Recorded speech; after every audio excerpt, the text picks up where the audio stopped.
सभी विद्यार्थियों को इस आने वाले पर्व दीपावली और आज तो धनतेरस है और इसके बाद छठ भी आने वाला है और छुट्टियां शुरू हो रही हैं।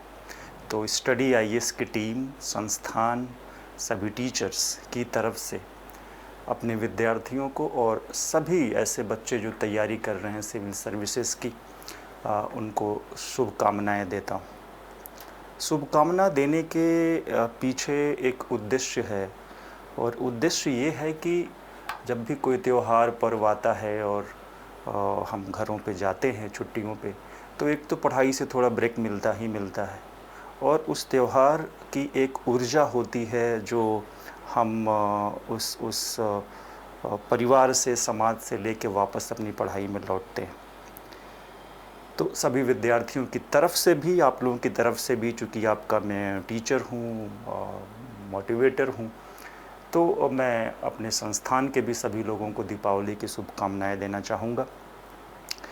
मणिकांत सर के नेतृत्व में हम लोगों ने जो अभियान चलाया है, निश्चित रूप से वो धीरे धीरे आगे बढ़ रहा है और इसको हम अगले दीपावली के पहले तक और बड़े लेवल पे ले जाएंगे।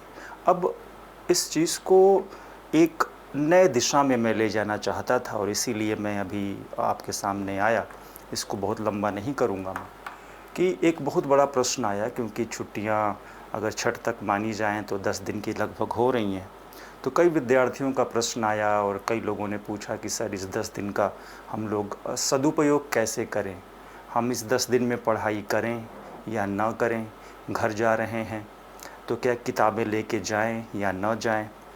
तो अब इसका उत्तर मेरी तरफ से हमेशा एक ही है कि जैसे कोई भक्त अपने भगवान को कभी भूल नहीं सकता, कार्य कोई भी हो, कार्य कोई भी हो। जैसे कहते हैं कोई सैनिक कभी ऑफ ड्यूटी नहीं होता, a soldier is always on his duty.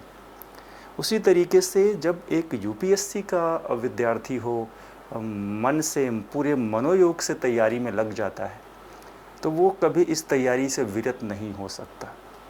अब आप पूरी तरह घर पे और इस पूरे त्यौहार के माहौल में एक पारंपरिक तरीके से तो पढ़ाई कर नहीं सकते, लेकिन फिर भी कुछ तरीके हम ज़रूर अपना सकते हैं जिससे कि हम अपनी पढ़ाई में बने रहें।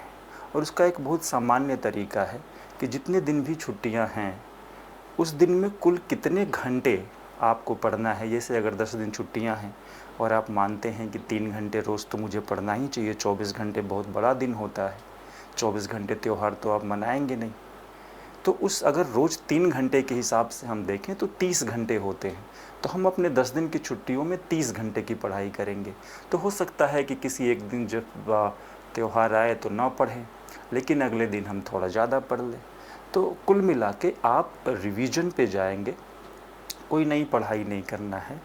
न्यूज़पेपर पढ़ना कभी नहीं छोड़ना है। वो हमेशा कहता हूँ कि एक न्यूज़पेपर एवरीडे, आप चाहे किस भी कंडीशन में हो, किसी भी कंडीशन में हो, करते रहना है, ठीक है।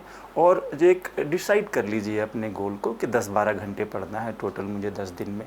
या जिनको अगर बड़ा लक्ष्य बनाना है, कई स्टूडेंट्स हैं जिनके पुराने वीडियोज़ दोबारा देखने हैं, कई लोग हैं जो बीच में कुछ क्लासेस छोड़ के घर चले गए थे, उनको उन वीडियोज़ को देख के नोट्स बनाना है। तो जिन विद्यार्थियों की क्लासेस पेंडिंग रह गई हैं, वो अपने पोर्टल पे जाके उन वीडियोस को लेके उसके नोट्स बना लें, ताकि जब फिर से हम मिलें दोबारा क्लास में तो सारी चीज़ें क्लियर हो जाए।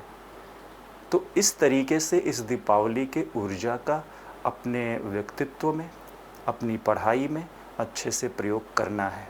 एक बार फिर से मैं अपने संस्थान स्टडी आईएएस की तरफ से सभी विद्यार्थियों को दीपावली की और आने वाले छठ पर्व की बहुत बहुत शुभकामनाएं देता हूँ। धन्यवाद।